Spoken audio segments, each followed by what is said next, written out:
ওরা চলে এসেছি পিঙ্কির কিচেন উইথ কিচেন টিপসে। দেখো নিম বেগুন ভাজবো আজকে। তোমরা ভাববে নিম বেগুনও আবার কি, এটা তো সবাই করে না, অনেকের পদ্ধতিটা আলাদা থাকে। সবাই তো করে জানি, রান্নার পদ্ধতি তো সবার এক হয় না। বেগুনটাকে আমি চিনি, লবণ আর হলুদ মাখিয়ে দেখো ছোট ছোট করে কেটে নিয়েছি। এটাকে আমি তেলে দিয়ে দিলাম।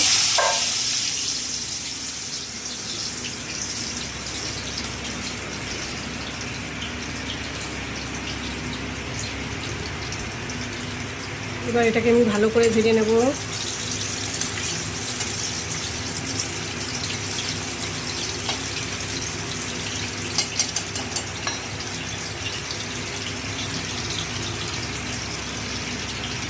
আর এরকম নিম পাতা দোকান থেকে কিনে আনা, গাছ থেকে আছে, বাজার থেকে কিনে এনেছে। গাছে অনেক বড় গাছ, পাততে পারি না তো, ওই জন্য বাজার থেকে নিয়ে এসছে কচি কচি নিম পাতা। এইগুলোকে আমি ভালো করে ধুয়ে নেব। ধুয়ে একদম চিপে নিংড়ে নেব, যাতে একটু জল না থাকে। জল থাকলে ফটাস ফটাস করে ফুটবে, গায়ে এসে লাগবে। একদম কচি নিম পাতা। আর গরমকালে নিম বেগুন খাওয়া কত ভালো তোমরা তো সবাই জানো।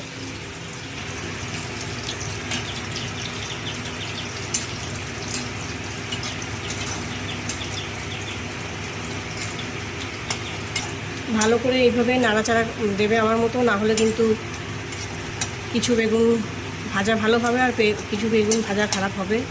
সবসময় এভাবে নেড়ে নেড়ে ভাজবে, তাহলে সুন্দরভাবে সবগুলো বেগুনই একসঙ্গে সুন্দরভাবে ভাজা হয়ে যাবে, একটা টুকরো কাঁচা থাকবে না বা পুড়বে না। আমি তো এইভাবে নাড়া দিয়ে দিয়ে ভাজবো। ভেজে যখন লাল লাল হবে তুলে নেব। বেগুনটা খুব ভালো, দেখেছো একটু তেল টানছে না।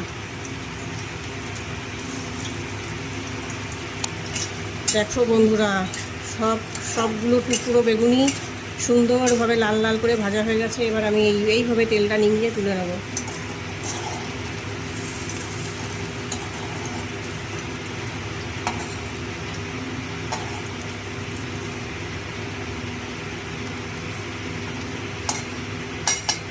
এই তেলটাতে কী করবো জানো, তেলটাতে মাছ রান্না করে কড়াই ধুয়ে তারপরে আমি নিম পাতা ভাজবো।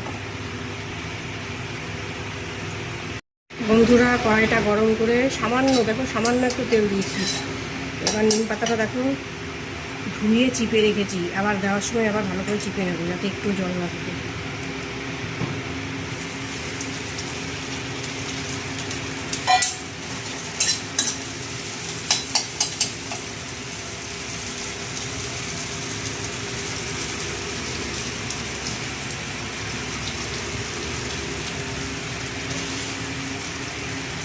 এবার দেব সামান্য পরিমাণ লবণ।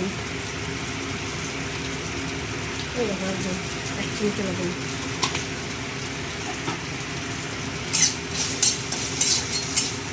এবার আমি এটাকে মিডিয়াম আছে যতক্ষণ ভাজা না হয় ততক্ষণ নাড়াচাড়া করব।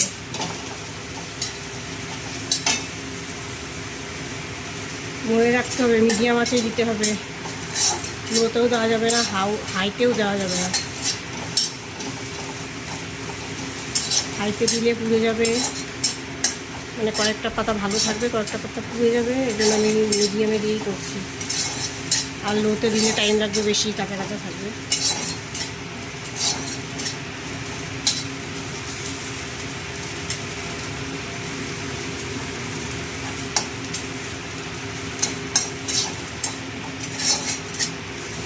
নিম বেগুন কার কার ভালো লাগে কমেন্টে জানাবে। আমার তো খুব ভালো লাগে, ভীষণ ভালো লাগে। নিম পাতা যখন ভাজি একটা সেন্ট বেরোয়, সেন্টটা এত ভালো লাগে আমার। দেখো বন্ধুরা, নিম পাতাটা একদম মুচমুচে হয়ে গেছে, বিস্কুটের মতো মুচমুচে হয়ে গেছে, ভাজা হয়ে গেছে। এবার আমি সামান্য বেগুন দিব, বেশি দেবো না, কারণ আমাদের ঠাল লোকে ব্যাস কটা বেগুন ভাতের সঙ্গে বা রুটির সঙ্গে খাওয়া যাবে। হয়ে গেল আমার নিম বেগুন ভাজা। সবাই ভালো থেকো, টাটা টাটা।